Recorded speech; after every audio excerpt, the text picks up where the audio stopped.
네, MBPA 과학을 강의하고 있는 정인태입니다.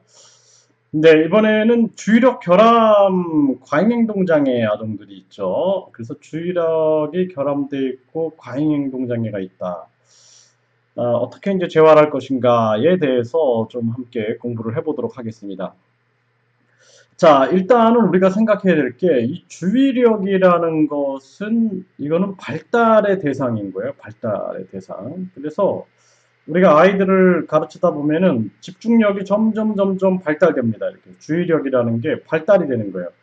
그래서 뭐 예를 들어서 우리가 유치원에서 수업을 할 때 보면은 뭐 우리 한국 나이로 5세 반, 6세 반, 7세 반이 있는데 이 5세 반 아이들을 주의 집중을 시키는 것이 쉽지가 않아요. 쉽지가 않은 겁니다. 그래서 이 주의력이라는 것은 뭐 이제 우리가 자폐성 장애 아동들 같은 경우는 스스로 이제 자기 세계에 빠질 때 보면은 굉장한 그 주의력을 보여주죠. 그런데 다른 사람들과의 상호작용 속에서 또는 단체 활동 속에서 주의력을 보여줘야 된다는 것이죠. 집중력을 보여줘야 되는데 여기서 이제 결함이 나타나고 있는 거죠. 그래서 이게 상대방의 언어라든지 상대방의 어떤 지시라든지 상대방의 행동이라든지 표정이라든지 여기에 집중하는 것도 발달의 대상인 거예요. 근데 이것을 주의력이 안 좋기 때문에 뭐 예를 들어서 우리가 뭐 약물 치료를 한다. 약물 치료도 뭐 다양한 게 있지만 예를 들어서 신경 전달 물질이 많이가 분비되니까 이 신경 전달 물질을 억제하는 억제제를 사용한다. 그러면은 이게 정상적인 발달이 일어나지 않아요. 그래서 아이들이 발달이 일어날 때 중요한 것이 뭐냐면 어, 이제 뇌세포가 발달이 되면서 신경 전달 물질이 막 분비가 되는데 나중에는 정신으로 그것을 통제를 할 수 있어야 됩니다. 감정을 절제하는 거죠. 그렇죠? 그래서 나중에 주의력 결함 과잉행동장애 아동들이 겪는 문제 중에 가장 큰 문제가 뭐냐면 이 감정을 잘 절제하지 못하는 거예요. 감정. 성인들도 그래요. 성인 주의력 결함 강행장애가 있는 그러한 성인들이 마지막 문제는 뭐냐면 감정을 절제를 못하는 겁니다. 그래서 심지어는 뭐 장사를 하는데 손님이 좀 약간 불편하게 했다. 그래서 막그 감정을 절제하지 못하고 과잉으로 아주 폭력적인 행동을 보이기도 하고 이런 모습을 보이는데 이런 것이 이제 주의력 결함 과잉 행동 장애의 성인들까지 이어질 수 있는 그런 행동의 모습이라고 볼 수가 있습니다. 자, 우리가 주의력도 그 발달의 대상이다 이렇게 말씀을 드렸고요.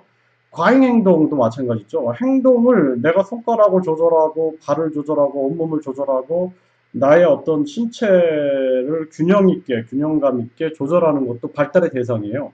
근데 이것이 이제 통제가 안 되는 거죠. 우리가 말도 통제를 할 수 있어야 되고 우리의 감정을 통제할 수 있어야 되고 행동을 통제할 수 있어야 되는데 이게 잘 안 되는 겁니다. 이것을 그 서양의 학문식으로 우리가 이 지금 집중을 못 하니까 얘가 교실에서 막 돌아다니니까 못 돌아다니게끔 신경 전달 물질 억제제를 투여한다든지 행동이 뭐 과잉적으로 나오니까 이것 또한 행동을 그 현상만 없애기 위해서 신경 전달 물질 억제제를 투여한다든지 그렇게 되면은 이거는 정상적인 발달과 그 반하는 행동이 되는 거예요. 그래서 굉장히 발달적인 입장에서 봤을 때는 바람직하지 않습니다. 그래서 이런 부분을 여러분들이 좀 잘 이해해야 됩니다. 그리고 제가 이거 예전에 뭐 20년 전부터 굉장히 많이 강의해 왔던 내용들이에요. 왜냐하면은 현장에서 아이들을 재활하다 보니까 제가 그 신경전달 물질 억제제를 투여하는 그런 아이들을 보면은 발달의 변화가 별로 나타나지가 않습니다. 그런 걸 보면서 왜 그럴까라고 해서 그 약물을 연구를 해보니까 그게 신경전달 물질 억제제. 그래서 신경전달 물질이 억제가 되니까 우리 정신이 다운되고 그렇죠? 행동도 다운되는 거죠. 그래서 우리가 이 부분은 굉장히 주의를 해야 되고요. 유아기 때부터 운동과 상호작용으로 접근하는 방법이 굉장히 중요해요. 그래서 우리가 유아기의 어린이들은 계속 활동을 하잖아요. 막 놀이를 하고 활동을 하는데 그런 활동을 통해서 끊임없이 발달이 될 수가 있는 겁니다. 그리고 신체를 움직이는 건 신체가 움직이는 게 아니죠. 이것은 정신과 뇌와 신체가 함께 움직이는 거예요. 이게 MBPA 과학이죠. Mind, Brain, Physical Activity 해서 우리가 정신과 뇌와 신체를 끊임없이 움직이고 이것으로 인해서 상호작용을 유도해 주는 거죠. 그 상호작용을 접근하게 해서 결국에는 발달로 이르게 되는 것입니다. 발달의 긍정적인 환경을 만들어줘야 돼요. 또 그리고 여러분들이 항상 중요한 것이 아이들이 뭐 핸드폰이나 텔레비전 이런 영상 매체에 너무 노출돼 있다든지 또는 뭐그 사람과의 상호작용이 아닌 혼자만의 어떤 장난감을 가지고 놀이하는데 너무 빠져 있다든지 이런 거는 발달의 긍정적인 환경이 아니죠. 발달의 긍정적인 환경은 사람과의 상호작용이 적극적으로 주어지고 있는 환경입니다.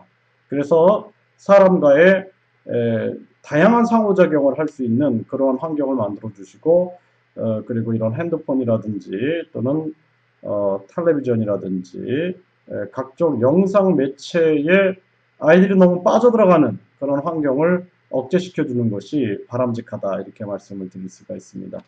네, 오늘은 제가 주의력 결함 과잉행동 장애에 대해서 여러분들과 함께 좀 공부를 해봤습니다. 좀 열심히 또 수강하시다 보면은 다양한 지식들을 접할 수가 있을 겁니다. 네, 감사합니다.